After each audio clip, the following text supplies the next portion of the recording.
John chapter 21 verse 25. Ìwé Jòhánù orí kọkànlélógún ẹsẹ̀ karùndínlọ́gbọ̀n. Established to us that Ó fìdí ẹ̀ múlẹ̀ fún wa pé there are many miracles that the Lord Jesus had done, ọ̀pọ̀lọpọ̀ ní ìyanu tí Jésù Olúwa ṣe. that even if we want to record Pé tí a everything, bá tiẹ̀ fẹ́ ṣe àkọsílẹ̀ wọn, the world will not be able to contain it. gbogbo ayé yìí ò ní lè gbà. All the books in the world Gbogbo ìwé tó ń bẹ láyé will yìí not be able to contain kò ní lè gbà the miracles of our Lord Jesus. àwọn ìyanu tí Jésù So ṣe. says the scripture. Bẹ́ẹ̀ ni Bíbélì tí. John chapter 21 verse 25. And there are also many other things There are also many other things that Jesus did, that Jesus did. which if they were written one by If one, they were written one by one, I suppose that even the world itself even the world itself could not contain the books will not be able to contain the books that will be written. So that is to say, Ìyẹn túmọ̀ sí pé we are only discussing the few a kàn sọ díẹ̀ out of the countless miracles of our Lord Jesus lára àkàìmọye ìyanu tí Jésù ṣe during this period of time. ní ìgbà yìí wá. So today again we want to move into another miracle. Lónìí a tún fẹ́ wo iṣẹ́ ìyanu mìíràn. This miracle is a very special one Ìyanu yìí jẹ́ ìyanu tó yàtọ̀. because Jesus did something here Nítorí Jésù ṣe nǹkan kan níbí that marvels me. tó yani lẹ́nu. And even when you had it, Tí ìwọ gan bá gbọ́, it will also marvel ó you. máa yà ẹ́ lẹ́nu. Let us turn our Bible to the book of Matthew. Ẹ jẹ́ a ṣí Bíbélì sínú ìwé Matthew. Matthew chapter 21. Ìwé Matthew orí kọkànlélógún. We are reading verse 18 À ń ka ẹsẹ̀ kejìdínlógún to 22. sí ìkejìlélógún. Matthew chapter 21 verse 18 to 22. Now in the morning, Now in the morning, as he returned to the city, as Jesus returns into the city, he was hungry, he was hungry and seeing a fig tree and seeing a fig tree by the road, by the he road. came to it and found nothing. Jesus came to the fig tree and he found nothing on it but leaves, on it but and leaves, said to it, and said to it, let no fruit grow on you let ever no again. fruit grow on you Ever again. ever again. Immediately, Immediately the fig tree withered the away. fig tree withered away. And when the disciples saw it, All right.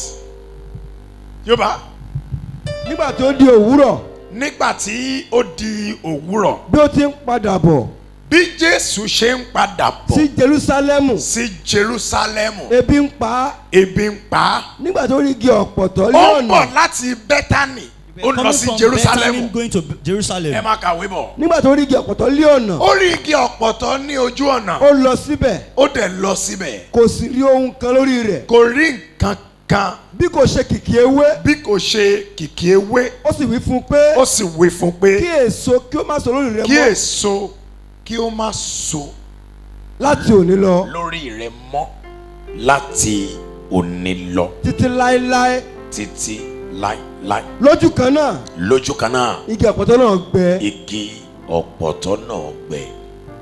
Èèyàn kan ní ìpàgọ́ yìí tó máa ṣàmì. One person that will say amen in this meeting. Ìwọ tí àmì ńlá ti ẹnu rẹ jáde If you yìí, can respond with a loud amen, orísun ìṣòro rẹ yóò gbẹ láàárọ̀ the yìí. source of your problem will dry up this morning. Ohun mẹ́ta ni mo fẹ́ mú jáde nínú ẹ̀kọ́ yìí. There are three things I want to draw out from this Ṣùgbọ́n text. mi ò fẹ́ ká gbàgbé pé lára àwọn ìyanu tí Jésù ṣe But I don't want us to forget that one of the miracles that Jesus performed ni à ń sọ̀rọ̀ nípa rẹ̀ is lọ́wọ́lọ́wọ́. what we are discussing presently. Ìyanu tí Jésù dẹ̀ ṣe yìí, And this miracle that Jesus ó performed jẹ́ ìyanu tó yàtọ̀ sí àwọn ìyanu tó kù is a miracle that is different from every other tí miracle Jésù ti that ṣe. Jesus had done. Ohun mẹ́ta ni a ó mú jáde. We are going to draw out three things. Ohun àkọ́kọ́, The first thing òun ni àkókò tí ìṣẹ̀lẹ̀ yìí ṣẹlẹ̀. is the timing of this event. Bíbélì sọ fún wa The pé Bible tells us ìṣẹ̀lẹ̀ yẹn ṣẹlẹ̀ ní àárọ̀ that the kùtùkùtù event took place early in the morning nígbà tí Jésù ń darí bọ̀ when Jesus was coming back láti inú ìrìn àjò kan. from a particular journey.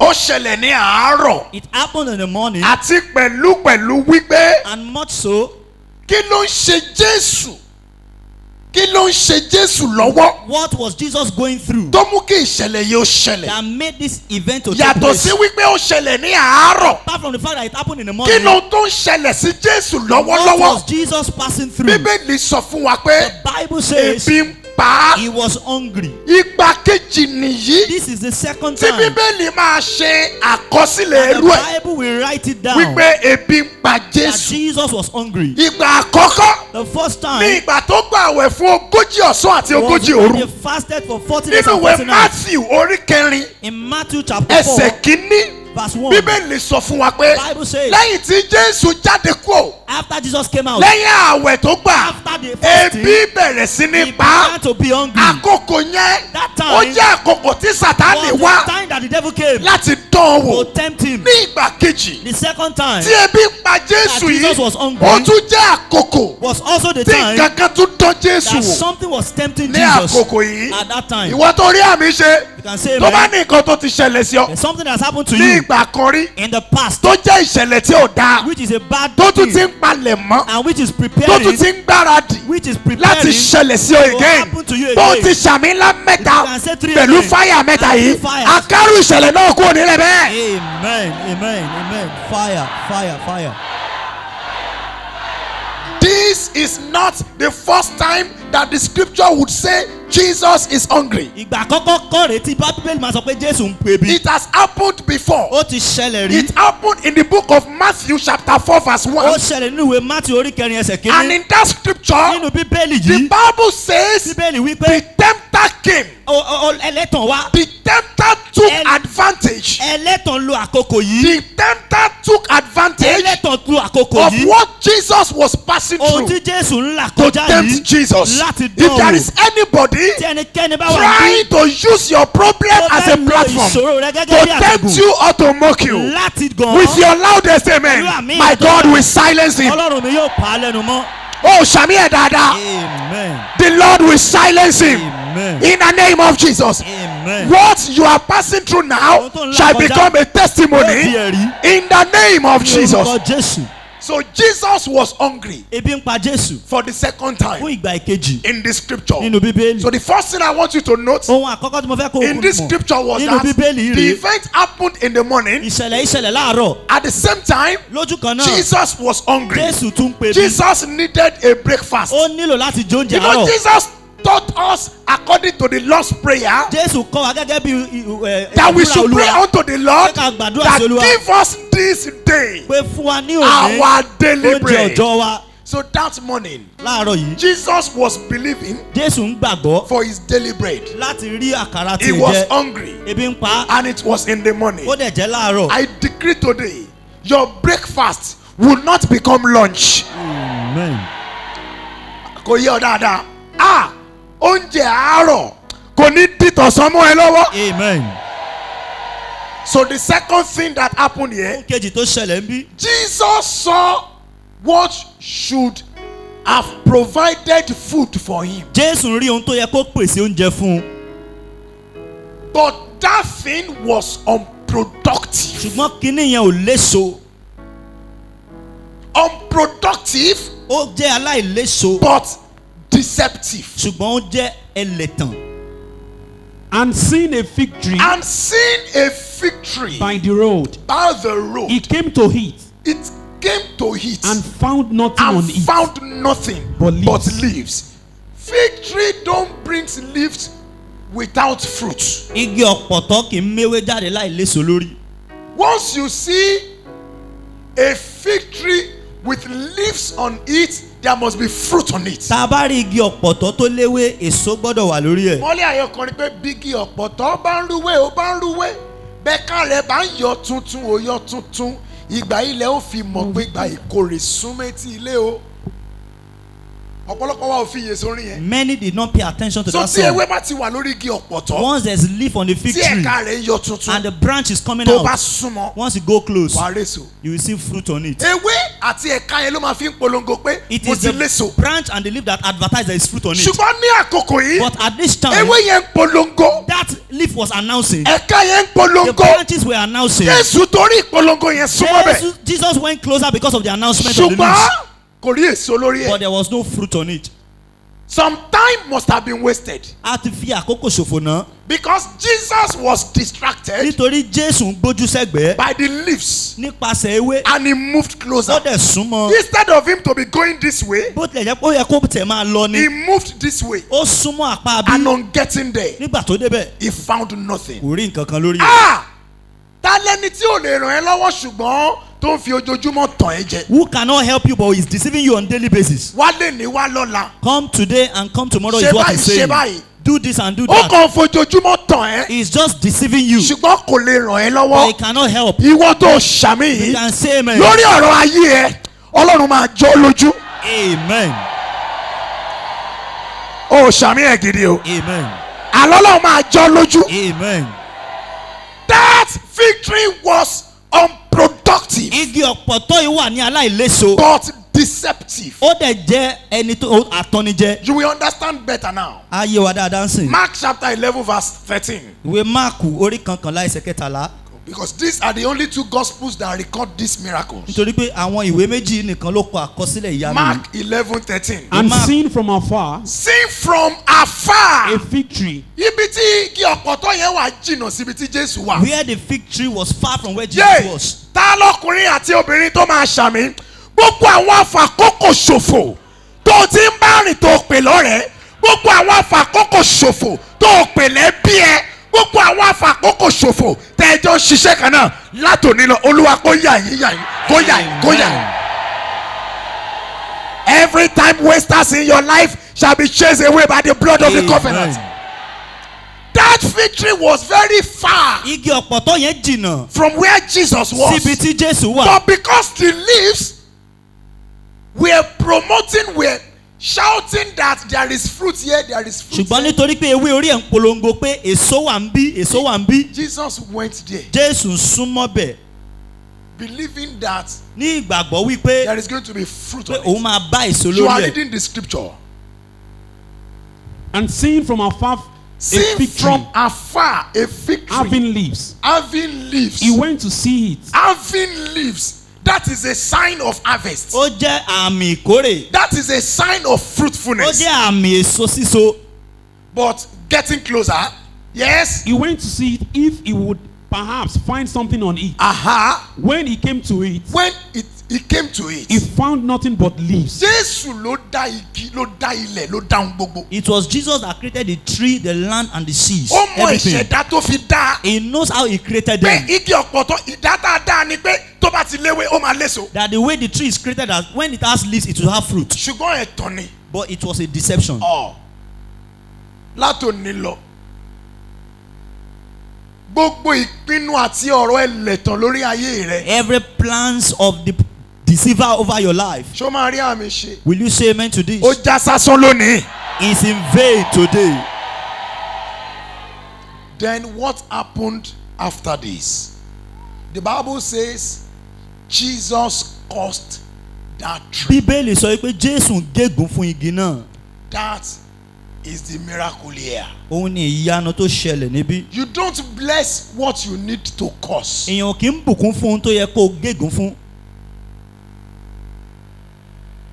He cursed that tree Ó gégùn fún igi náà for 3 reasons. fún ìdí mẹ́ta. Number 1, Àkọ́kọ́, Jesus prevented that tree from deceiving another people. Jésù kò jẹ́ kí igi yẹn túbọ̀ máa tàn ni lọ. Because that tree must have been deceiving others. Nítorí pé igi yẹn lè ti máa tàn àwọn èèyàn jẹ Before that time. sẹ́yìn ṣáájú àkókò But yìí. that very day Ṣùgbọ́n lọ́jọ́ yìí that tree deceived Jesus, tí igi yìí tàn Jésù marked jẹ, the last day. òun ni ọjọ́ tó gbẹ̀yìn. Yay! Tí wọ́n bá ti ń ṣe é sí àwọn ẹlòmíràn tí wọ́n bá ń mu jẹ, níjọ́ tí wọ́n bá ṣe é dọ̀dọ̀ tiẹ̀, ìwọ tó ṣàmì wọn ò ní mu jẹ. Number 2 reasons, Ìdí kejì, Jesus displayed power Jésù lo agbára upon that fig tree. lórí igi yìí. He uses his Ó power lo agbára rẹ̀. with your loudest amen. From today, in your environment, upon every unproductive event, you will be able to exercise your power to put a stop to it in the name of Jesus. Number 3, Ìkẹta, Jesus made it known Jésù jẹ́ kó di mímọ̀ to people fún àwọn ènìyàn that he has the right pé òun ní ẹ̀tọ́ to do that. láti ṣe bẹ́ẹ̀.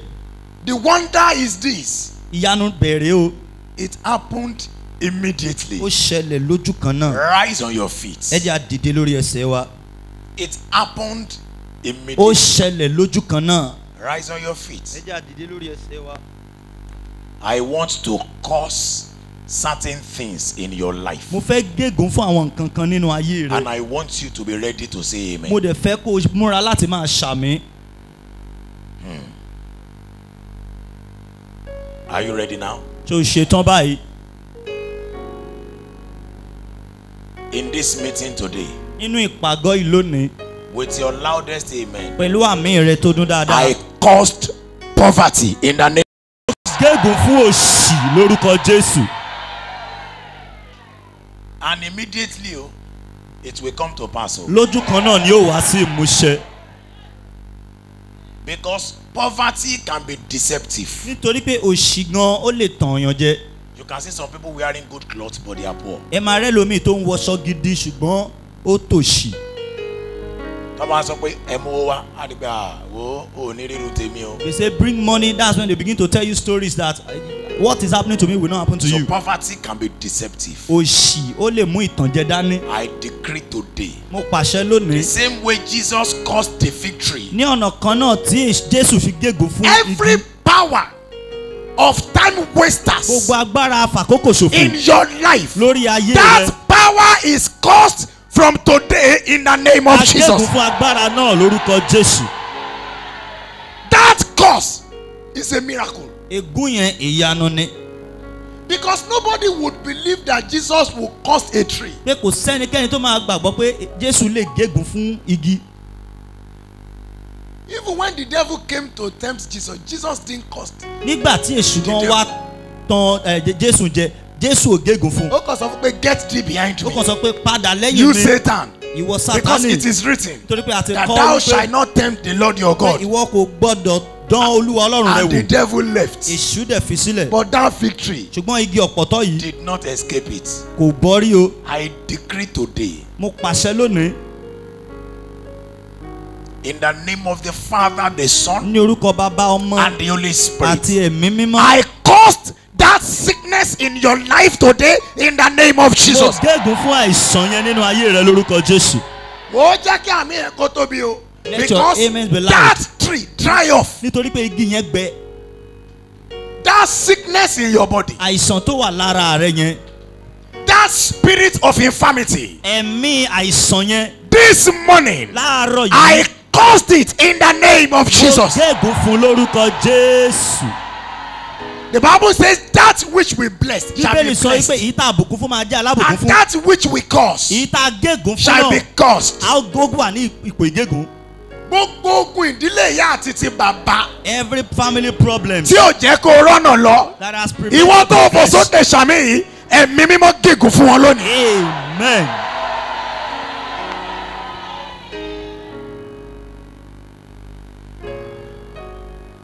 Every demonic manipulations, Gbogbo ìfarahàn àbí ìfarajọ òkùnkùn. every demonic oppression. Gbogbo ìyà tó kùnkùn fi ń jẹ ọ́. A Christian cannot be possessed, but a Christian can be oppressed. Ẹ̀mí èṣù ò lè wọnú Kìrìsìtẹ́nì ṣùgbọ́n ẹ̀mí èṣù lè máa yọ ọ́ lẹ́nu. Ó ṣe o. Gbogbo àwọn aláìléso ẹ̀dá tí ò fẹ́ kó o jù báyìí lọ, ìwọ tó ṣàmì dáadáa, already látòní lọ o ti jù wọ́n lọ. The Bible says, believe in the Lord, you will be Bíbélì sọ established. pé gbàgbọ́ nínú Ọlọ́run a ó fìdí rẹ̀ múlẹ̀. Believe in His Kó o prophet, dẹ̀ gbàgbọ́ nínú àwọn wòlíì and rẹ̀. you will Ó prosper. sì ṣe rere. With your loudest amen, Pẹ̀lú àmì rẹ̀. Jehovah Nissi, láti ibi tó ti rò pé kò ní sí àtìlẹ́yìn, Where you think you will not have a backup. ẹni tó fi ìtara ṣàmì yìí, You can say man will see. àtìlẹ́yìn dìde fún ọ láti bẹ̀. Help will rise from you in that place. Amen. Mo fẹ́ kó múra sí àmì tó ń I ṣe. want you to be prepared to say amen. Kí gbogbo alágbára tó dìtẹ̀ mọ́ Those who wage war against you, láti ọjọ́ òní lọ, as from kí today, wọ́n lọ di èèyàn yẹpẹrẹ. they will become an ordinary person. Amen. ibi tó rò pé ó lè pàgọ́ sí. Where they think you cannot be ìwọ there, tó ṣàmì. you can say padà amen. lọ síbẹ̀ lọ kọ́lé alájà Go mẹ́ta. there and build a mansion. Amen. Jesus beheld that tree from afar. Jésù wo igi yẹn látọ̀nká. And he moved closer. Ó dẹ̀ súnmọ́. And on getting to it, Nígbà tó débẹ̀, believing that he's going to get a ní fruit, ìrètí pé òun máa rí èso jẹ. but he found nothing. Ṣùgbọ́n kò rí nǹkan kan Gbogbo mú. àṣedànù tó ti ṣe. Every wasteful effort in the past. Gbogbo ibi tó ti ṣàṣedànù sí. Every wasted effort in the Lálẹ́ ni past. tó ṣàmì bí You àrá. can say amen like Padà thunder. lọ síbẹ̀ lọ ṣe àṣejèrè. Go back there and make profit. Amen. Ṣàmì ẹ̀jẹ̀ ojú bẹ́ẹ̀ lọ. Amen. In the name of Jesus. Amen. Gbà lọ lọ́wọ́ ẹ. Everything that sickness has taken Ohun from you. gbogbo tí ìṣòro ti gbà lọ lọ́wọ́ ẹ. Everything problem has taken Ìwọ from tó you. ṣàmì gbà á padà lónìí. Receive it back in Jesus' name. In the name of Jesus. Ní orúkọ Jésù. Ọlọ́run pàṣẹ fún mi láti súre fún gbogbo ènìyàn. God authorized me to bless everybody. Àwọn áńgẹ́lì tó sọ̀kalẹ̀ ní àkókò The yìí. angels that have descended in a time Àwọn like this, áńgẹ́lì yìí sọ̀kalẹ̀ nítorí rẹ ni. those angels came down because of you. Ọlọ́run sì ti ṣetán And God is set láti bá ọ pàdé. to meet with you. Ẹ káàbọ̀ lẹ́ẹ̀kan sí i. You are welcome once again. Nígbàkúgbà tí àsọtẹ́lẹ̀ bá ti ń jáde, Every time a prophecy is released, ohun mẹ́ta ló lè ṣe. there are three things you have the privilege to do. Gbàgbọ́ Believe wípé ìwọ ni ọ̀rọ̀ yìí ń bá wí. that that statement is referring to you. Gbogbo ẹni tó ṣàmì láàárọ̀ yìí. Everyone who can say amen this Mo morning. rí igi álúmọ́ndì. I see an almond Mo tree sì rí ìran rere. and I see a good. You will be better than this. Amen. Oh, ṣàmì ẹ̀ dáadáa. Amen. You will be better than this. Amen. My God will crown your efforts. My God will prosper you. Amen. He will lift you up Amen. in the name of Jesus. Ẹ gbọ́ ọ̀rọ̀ yìí lónìí. Listen to this. Our God is a God of person. Ọlọ́run wa Ọlọ́run olúkálùkù ni. God bless you. Amen. Nígbà tí Ọlọ́run fẹ́ farahàn fún Mósè, When God wants to appear unto Moses, ó ní èmi he said, I ni Ọlọ́run Ábúráhámù, am the God of Abraham, Ọlọ́run the Ísákì, God of Isaac, Ọlọ́run and Jákọ́bù, the God of Jacob. Ọlọ́run àwọn ènìyàn mímọ́. I am the God of the holy people. Èmi rò pé àwa èèyàn ló yẹ ká identify pẹ̀lú Ọlọ́run. I reason that it is men that ought to identify with God. Ṣùgbọ́n Ọlọ́run fúnra ara rẹ̀ But God himself ló bá ènìyàn ṣe. identified with man. Bíbélì wípé The Bible ó ti says kọ́kọ́ fẹ́ wa he first loved káwa us tó fẹ́. before we loved him. Ọlọ́run àwọn ènìyàn, The God, Ọlọ́run rẹ, the God of Ọlọ́run you, mi. my God. Ohun kejì rèé, This is the second thing. Ọlọ́run jẹ́ Ọlọ́run àwọn agbègbè kankan. God is the God of places. Nígbà tí Ọlọ́run fẹ́ bá Jákọ́bù sọ̀rọ̀, When God wants to speak to Jacob, in the book of Genesis chapter 31 verse 13, nínú ìwé Genesis orí kọkànlélọ́gbọ̀n ẹsẹ̀ kẹtàlá, he said, I am the God of Bethel. ó ní èmi ni Ọlọ́run Bẹ́tẹ́lì. God bless you. Amen. He's a God of person Ó jẹ́ Ọlọ́run and olúkálùkù. he's a God of Ó tún places. jẹ́ Ọlọ́run àwọn ibi There are gbogbo. certain places they are divinely possessed by Ó God. ní àwọn agbègbè kan tọ́lọ́run fúnra rẹ̀ gbà. Such a place like Irú this. ibẹ̀ bí irú ibi I yìí. have never dreamt of coming here Mi ò lálàá pé kí n wá bí 10 rí years ago, níbi ọdún mẹ́wàá but sẹ́yìn. God brought me here. Náà Ọlọ́run mú mi wá bí. And when he brought me here, Nígbà tó dẹ̀ mú mi débí, he prospered ó mú me. mi ṣe rere. And he has also brought you Ó here. dẹ̀ ti mú wọn náà wá I bí. decree by divine Mo mandate, pàṣẹ nípa God of this place will answer your prayers. Ọlọ́run orí òkè yìí yóò dá ọ lóhùn. God of Rehoboth will turn your lives around. Ọlọ́run yóò dá ọ lóhùn. In the name of Jesus. Amen. He's a God of place Ó as jẹ́ well. Ọlọ́run ibi náà He pẹ̀lú. said, I am the God of Bethel. Ó ní èmi ni Ọlọ́run Bẹ́tẹ́lì. Go back to Bethel. Padà lọ sí Bẹ́tẹ́lì. Ta ló ń kà fún mi? Genesis 31:13. èmi lọ́lọ́run Bẹ́tẹ́lì Èmi ni Ọlọ́run Bẹ́tẹ́lì. níbi tí ìwọ gbé ta òróró sí Níbi tó gbé da òróró sí. sí orí ọ̀wọ́n Sorry, yes. níbi tí ìwọ gbé ṣe tó gbé jẹ́jẹ́ fún Níbi mi. tí ìwọ gbé ti jẹ́jẹ́ fún mi. Are you reading the English version of the Bible? I am the God of Bethel. I am the God of Where you Bethel. anointed the pillars. When you anointed And the where you pillars, made a vow to me. where you made a vow to me, I decree today. Ọlọ́run pàápàá búra fún èmi náà lórí òkè yìí. Even God swore an oath unto Mo me on dẹ̀ this sọ mountain. tẹ́lẹ̀. And I prophesy. Gbogbo tó gbé wá sórí òkè yìí bí ìṣòro. Everything you have brought as O a ní problem, gbé padà you lọlé. will not take it back home. Mo wí fún ọ pé ẹ̀mí mímọ́ ń darí mi láti súre fún gbogbo I ènìyàn told you lónìí. that the Holy Spirit mandated me to bless But everybody. briefly, let us go into the scripture Ẹ jẹ́ ká lọ sínú Bíbélì and ráńpẹ́. talk about one of the miracles of our Lord Jesus. Ká sọ̀rọ̀ nípa ìkan lára àwọn ìyanu Jésù. Gbogbo yẹn pariwo sọ pé ìkẹfà. Say number 6. Ó sọ̀rọ̀ dáadáa. Ìwọ tó lè ṣàmì yìí tó bá jẹ́ pé tòótọ́ ẹ̀dá Ọlọ́run ọjọ́ kẹfà ni ọ́. Látòní lọ ọ̀nà rẹ tó dé àlà padà. Amen. Ó ṣàmì ẹ̀ dáadáa. Amen. Matthew chapter 15 verse 32. Ìwé Mátì orí kẹẹ̀ẹ́dógún ẹsẹ̀ kejìlélọ́gbọ̀n. Matthew chapter 15 verse 32. Now Jesus called his disciples to himself Jesus called the disciples to himself and said, and said, I have compassion on the multitude I have compassion on the multitude. because they have now continued with me 3 days They and have continued with me 3 days have nothing to eat. and they have nothing to eat. And I do not want to send them away hungry, I did not want to send them away hungry, lest they faint on the way. lest they faint on the way.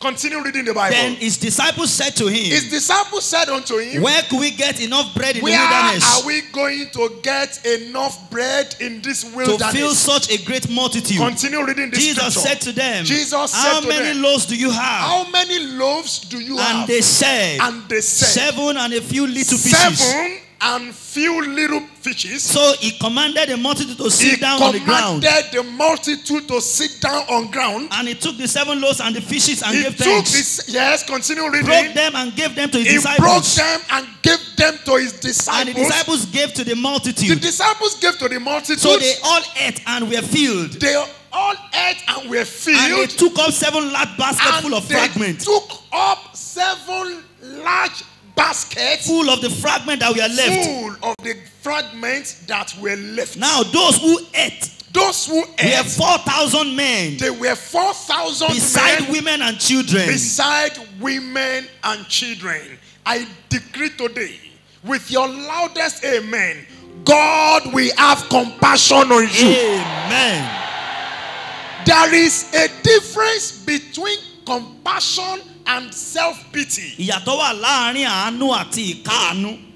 We took pity on people that we see on the road that begged for A alms. máa ń ṣe ìkáàánú fún àwọn tó ń ṣàgbélẹ̀gbẹ̀ And títì. sometimes you can see somebody in a very terrible predicament, you pity the person and you walk away. Tàbí nígbà míì a lè rí èèyàn nínú làásìgbò ńlá káàdẹ̀ káàánú wọn káàdẹ̀ máa rìn You lọ. just look at us and say, oh, what a pity. Wàá Sorry, kàn dẹ̀ wọ ẹni yẹn sorry, wàá mírí wàá sọ pé sorry, pẹ̀lẹ́ sorry, pẹ̀lẹ́. and you walk away. Wàá kàn dẹ̀ máa rìn lọ. But when we are talking about compassion, Ṣùgbọ́n tá a bá ń sọ̀rọ̀ nípa àánú. compassion goes beyond self-pity. Àánú ju kéèyàn kàn máa ṣe káàánú ènìyàn lọ. Compassion rescue the situation Àánú ó máa ń gbà àyàn là. and provide solution. Á dẹ̀ máa fúnyàn ní ọ̀nà So àbáyọ. what Jesus had in the wilderness was not self-pity. Ohun tí Jésù ṣe nínú aginjù ni pé kò káàánú wọn. He had compassion on them Ó ṣàánú fún wọn ni. and he began to take steps to rescue Ó dẹ̀ them bẹ̀rẹ̀ sí gbégbèsè láti gbà wọ́n. out of that predicament. Kúrò nínú ìṣòro tí wọ́n And wà that yẹn. is why I decree Ó today dẹ̀ mo ṣe pàṣẹ. on your marriage, on your business, on your ìgbéyàwó rẹ, family, lórí iṣẹ́, lórí the ìjọba. Lord will have compassion on Ọlọ́run you yóò ṣàánú fún ọ. in the name of Jesus. Amen. I don't know what you are passing Mi ò through mọ ohun tó ń là kọjá at the moment, lọ́wọ́lọ́wọ́. but I authorize Ṣùgbọ́n mo pàṣẹ by divine mandate nípa àṣẹ with ọ̀run. your loudest amen, Pẹ̀lú àmì ìtìẹ́ tó there will be a way out. Ọ̀nà àbáyọ yóò wà fún ọ. God will give you permanent solutions Ọlọ́run yóò fún ọ ní ọ̀nà in the àbáyọ. name of Jesus. Amen. So in the wilderness like this, Nínú aginjù báyìí, the people gathered in the presence of the Lord àwọn ènìyàn péjọpọ̀ níwájú Olúwa for 3 days fún ọjọ́ mẹ́ta. and they were about to go Wọ́n dẹ̀ fẹ́ máa lọ because of the compassion of the Lord. nítorí àánú Ọlọ́run. He refused to allow them to Ó go. kọ̀ láti jẹ́ kán lọ. One man, one woman in this meeting, Arákùnrin kan arábìnrin kan you nínú will ìpàgọ́ not yìí. leave this place Ó empty-handed. ní kú òǹbí lọ́wọ́ òfo. This month, you will not leave this month empty-handed. Ó ní kú nínú oṣù yìí lọ́wọ́ òfo. Before February 28th, Kí oṣù yìí tó with parí, your loudest amen, pẹ̀lú àmì ètí you will surely have ó testimonies. máa ní ẹ̀rí ní dandan. Can you shout, I receive it? I receive it. He had compassion on them. Ó ṣàánú fún wọn. I've told you the differences between compassion and Mo self-pity. ti sọ ìyàtọ̀ tó wà láàrin àánú àti Our ìkáàánú. God is a merciful God. Ọlọ́run wa Ọlọ́run aláàánú ni. And listen to this Ẹ again. tún gbọ́ ọ̀rọ̀ ilé ẹ̀kọ́ This sí. same God Ọlọ́run yìí kan náà. is a God of second Ó chance. jẹ́ Ọlọ́run ìgbà kejì. Is a God of second Ó chance. jẹ́ Ọlọ́run ìgbà kejì. Is a God that will come again. Ó jẹ́ Ọlọ́run tó máa tún padà wá. Is a God that will give you another Ó chance. jẹ́ Ọlọ́run tó máa tún fún ẹ ní àǹfààní Is the mìíràn. same yesterday, today, and Òun kan forever. náà ní lánàá lónìí àti títí Listen ayérayé. to this, everybody. Ẹ gbọ́ ọ̀rọ̀ yìí gbogbo ènìyàn. If He has blessed you before, Tó bá ti bùkún fún ọ tẹ́lẹ̀ rí, He will still bless you ó tún again. máa bùkún fún ọ lẹ́ẹ̀kan He sí. can still bless you Ó again. tún máa tún bùkún fún ọ. If He has opened doors Tó for bá you ti before, ṣílẹ̀kùn fún ọ rí, He will still open it ó tún again. máa ṣí lẹ́ẹ̀kan He sí. can still open it Ó again. tún máa ṣí sí. If He has lifted you up Tó before, bá ti gbé ọ sókè rí, He will do it ó tún again. máa tún ṣe bẹ́ẹ̀. If He has given you a child Tó bá ti before, fún ọ lọ́mọ He rí, can still give you ó more. tún lè fún ọ sí. This is the second type of this miracle. Irú ìyanu yìí kejì lélẹ́yìí. This is the second type Irú ìyanu yìí, of this kind of miracle. ẹlẹ́ẹ̀kejì irú ìyanu yìí. The Lord has done it before, Jésù wa ti kọ́kọ́ ṣe bẹ́ẹ̀ rí. and He is repeating it again. Ó tún tún ṣe lẹ́ẹ̀kan The sí. first time He did Ní this, ìgbà àkọ́kọ́ tó ṣe léyìí, it were for 5,000 ó people bọ́ ẹgbẹ̀rún márùn-ún ènìyàn with 5 loaves of bread. pẹ̀lú ìṣù àkàrà márùn-ún. But this time, Ṣùgbọ́n nísìnyí, 4,000 people àwọn ẹgbẹ̀rún mẹ́rin ènìyàn with 7 loaves pẹ̀lú ìṣù àkàrà méje in the wilderness nínú again. aginjù bákan Mo náà. fẹ́ kó o pariwo sí etí ẹ̀ tó wà I want you lẹ́gbẹ̀ẹ́ to rẹ̀. shout to your neighbor's Kó o ears. pariwo kétí ẹ fẹ́ di. Let that sound Sọ disturb the pé ears. Ọlọ́run ń padà bọ̀ lọ́dọ̀ mi lẹ́ẹ̀kan sí. Say, God is coming back to me the second time. He's a God of second Ó chance. jẹ́ Ọlọ́run ìgbà I kejì. don't know what you have possessed before, Mi ò mọ ohun tó ti fìgbà kan ní and rí. you no longer have it now. Tó o dẹ̀ wá ní mọ́ But báyìí. with your loudest Ṣùgbọ́n amen, pẹ̀lú àmì rẹ̀ tó dùn if dáadáa. truly the Lord has called Tó bá jẹ́ pé me, Olúwa pè mí your lóòótọ́. time of restoration has come. Ìgbà ìdápadàbọ̀ sípò rẹ ti dé. Bible says when God brought back the captivity of Bíbélì Zion, sọ pé nígbà tí Ọlọ́run dá ìkọlọsíọ́nì we padà. were like those that Wọ́n dàbí dreamed. àwọn tó ń lá àlá. Ìwọ tó ṣàmì bí àrá yìí, Say amen like bí that. àlá Olúwa dá ìkólọ rẹ Like padà. a dream, the Lord will restore your captivity. He will do it again in your life. Ṣé lẹ́ẹ̀kan sí láyé In the name of Jesus. ní orúkọ This time you will rise, you will shine. Wàá dìde. In the name of Jesus. Ní orúkọ Jésù. Bọ́ọ̀rọ̀ yìí dáadáa. Listen to this. Gbogbo ẹ̀dá tó ti fi ọ́ ṣe yẹ̀yẹ́. Everyone who has mocked Bí you, ìmẹ́ tó máa ṣàmì jù nù no yín. one can say the Wọ́n á last padà wá bá ẹ ṣayẹyẹ. will come back to celebrate with you. Can you jump up and shout and shout and shout and I receive it. Sókè sọ pé mo gbà á. Say it again, say it again. I receive In it. the name of Jesus. Amen. Gbọ́wọ́ méjèèjì sókè. Raise your two hands up. Ọba tó ṣẹ̀dá ayé àtọ̀run. The one who created the heavens and the earth. Ọba tó fìdí ayé kalẹ̀ sórí omi The tí one kò who lè yí. established the earth upon the floods of water. Ọba tó gbé àwọn sọ́mọ̀ ró The one who established the cloud láì lo pílà kankan. without any pillar to Ó support. pábídà The sọ́bídìrè. one that changes evil to good. Alámọ̀ tí mọ́rí ọmọ tuntun. Potter that makes Bá us. ti ń wẹ̀rí ọmọ ọmọ dákẹ́dákẹ́. The ones that makes us clean. Ọba tó pe ìmọ́lẹ̀ jáde nínú The one that òkùnkùn. calls light out of darkness. Wọ́n ní Ọlọ́run wa. You are our God. Ẹnìkan ṣoṣo The only one tí ń ṣohun ìyanu. that doeth wondrously. Ọba tó pe ohun tí ò sí jáde nínú ohun tó wà. Ọba tó pe ohun tó wà jáde nínú ohun tí ò sí. The one that is out of what is not. Ọba tó fowó pamọ́ sínú The ẹja. one that hide money in the belly of the fish. Gbogbo ẹ̀dá tó gbàgbọ́ nínú ìpè yìí. Everyone who believes in this calling. Àṣẹ ni mo pa mi ò dábàá. This is an authority. Ọlọ́run ṣe mí ní asọ̀rọ̀ṣẹ́ tí kì í sọ̀rọ̀ dànù. Mo sọ ọ́ lónìí ní orúkọ Jésù á dá ìkólọ rẹ padà. Amen. Gbogbo ohun tí ìgbà ti gbà lọ lọ́wọ́ ẹ. Yes, Lord. Ìwọ tó ṣàmì yìí, mo sọ ọ́ ni kì í ṣàbá. Bíbélì wípé wherever the king is, there you find his authority. The scripture says, whatever I bind here shall be bound in heaven. Whatever I loose here shall be loosed in heaven. Ìwọ tó ṣàmì ìgbà ìkólọ rẹ padà. Amen. Ó ṣàmì ẹ̀ dáadáa. Amen. Ó ṣàmì ẹ̀ sókè. Amen. Bí a bá rí alágbára ènìyàn kan tó jẹ́ òun ló wà nídìí ọ̀rọ̀ rẹ tí ò dẹ̀ tí ì jẹ́ kó o rọ́nà lọ ṣó máa ṣàmì yóò ṣubú fún ọ lónìí. In the name of Jesus. Jump up and shout, I receive it. I receive it. Ẹ jẹ́ ká jókòó. Our God is a God of second chance. Ọlọ́run wa Ọlọ́run ìgbà kejì ni. Nígbà tí wọ́n ń kó ìkólọ Dáfídì lọ. When David's captivity was being carried away, Ọlọ́run ń wò wọ́n báyìí. God was looking at them. Nígbà tí Dáfídì dé. When David came Ó back, pe wòlíì ẹ̀ súnmọ́ tòsí. he called his prophet close. Ó ní ṣé kí n lépa. He said, should I pursue? Ìyẹn ní lépa. He said, pursue. Ní bíbá wàá bá He said, wọn. will I meet Ní them? gbígbà wàá gbà In padà. recovery, you will recover Ìwọ all. tó o ti lépa wá sórí òkè yìí láàárọ̀ yìí lọ gba ìkólọ rẹ padà. Lọ gba ẹ̀tọ́ rẹ padà. Lọ gba ayọ̀ rẹ padà. Lọ gba ògo rẹ padà. Amen. Lọ gba ilẹ̀ rẹ padà. Amen. Lọ gba ilé rẹ padà. Amen. Lọ gba adé rẹ padà. Amen. Lọ gba ibùjókòó rẹ padà. Amen. In the name of Jesus. Amen. He is a God of second Ó chance. jẹ́ Ọlọ́run ìgbà kejì. Ọlọ́run bá ṣe ìyanu. When God does a miracle, Má rò pé bóyá ó bọ́ sí lọ́wọ́. don't think it's just an happenstance. Àbẹ́ẹ̀ ló ń ṣe oníṣẹ́ ìyanu. He has done it before. Ó ti ṣe tẹ́lẹ̀. He fed 5,000 people Ó bọ́ ẹgbẹ̀rún márùn-ún with ènìyàn. 5 loaves Pẹ̀lú of ìṣù bread àkàrà in márùn-ún the wilderness. nínú aginjù. And again, Lẹ́ẹ̀kan sí, another situation occurs. ìṣẹ̀lẹ̀ míì tún ṣẹ̀. And Jesus said, Jésù wípé, we still have the key. a tún ní kọ́kọ́rọ́ We lọ́wọ́. can still do it A again. sì lè ṣe lẹ́ẹ̀kan And the sí. disciples says again, send them away. Bíbélì sọ wípé kán tún rán wọn And lọ. Jesus said, we will not send them. Jésù wípé ẹ má rán wọn lọ. Let them sit down. Jẹ́ kí wọ́n jókòó. What do you have there? Kí ló ní bẹ̀ yẹn? They said 7 loaves of bread. Wọ́n sọ pé ìṣù àkàrà méje. 7 loaves. Ìṣù àkàrà méje. And we have 5,000 people on seats. A dẹ̀ ní ẹgbẹ̀rún mẹ́rin ènìyàn ní ìjókòó. How are you going to balance it? Báwo ló ṣe fẹ́ ṣe é? 7 loaves of bread, Ìṣù àkàrà méje. 4,000 people Èèyàn ẹgbẹ̀rún mẹ́rin. without their wives and their children. Láì ka ìyàwó àbí àwọn ọmọ wọn mọ́ wọn. He is a miracle working God.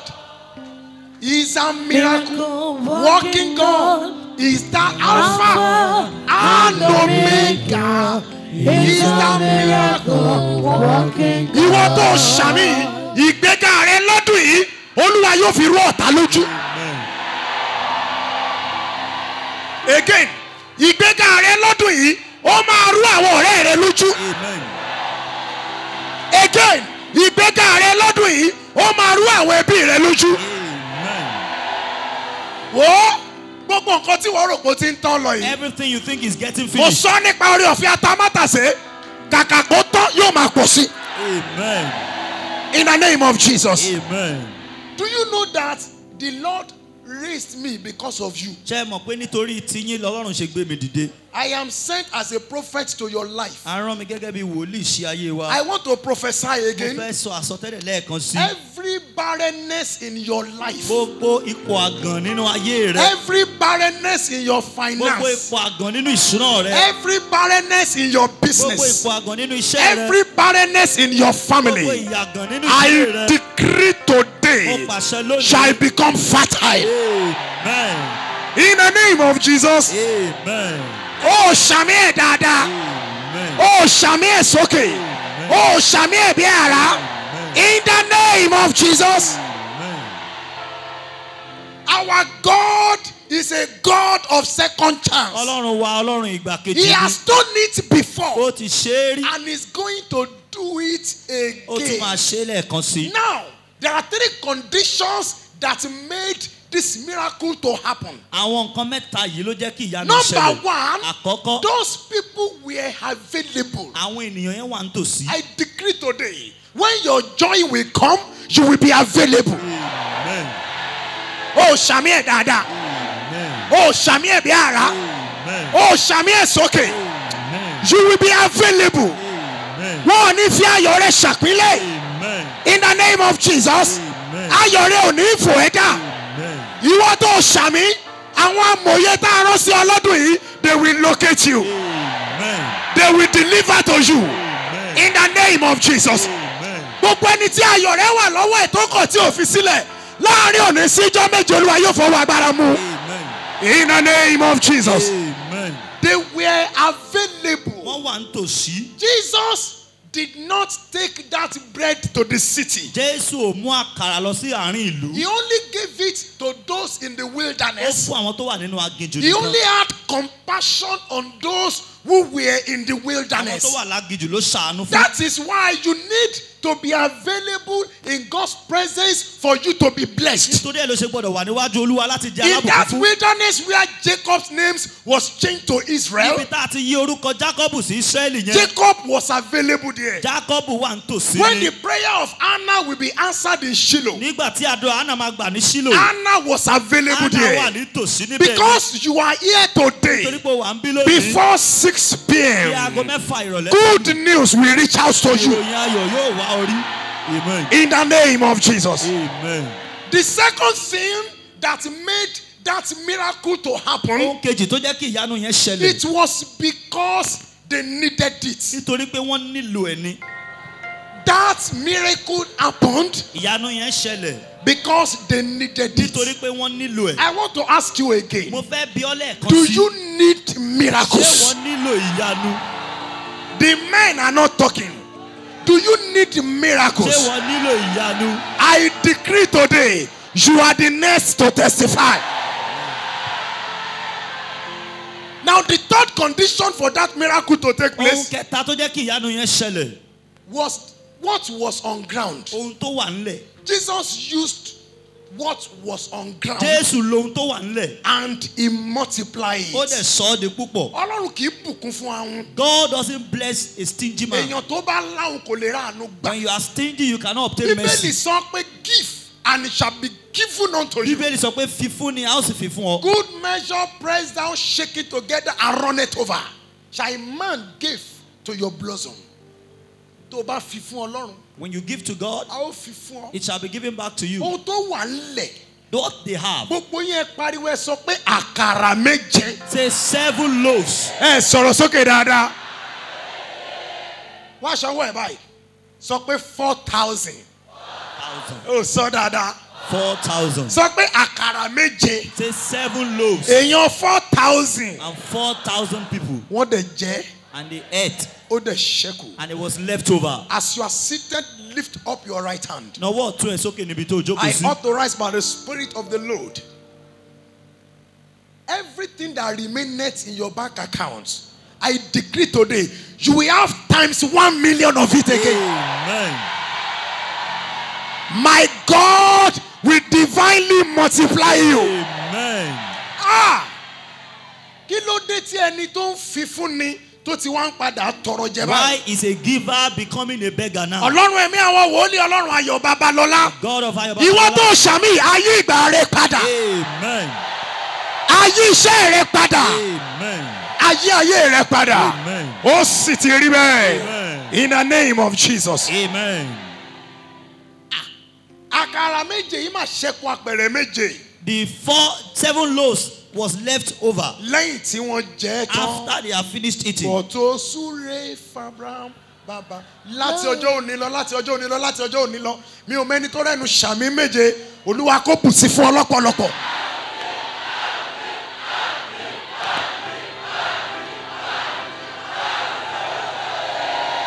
Amen. Give thanks with a grateful heart. Give thanks to the Holy One. Give thanks because He's given Jesus Christ.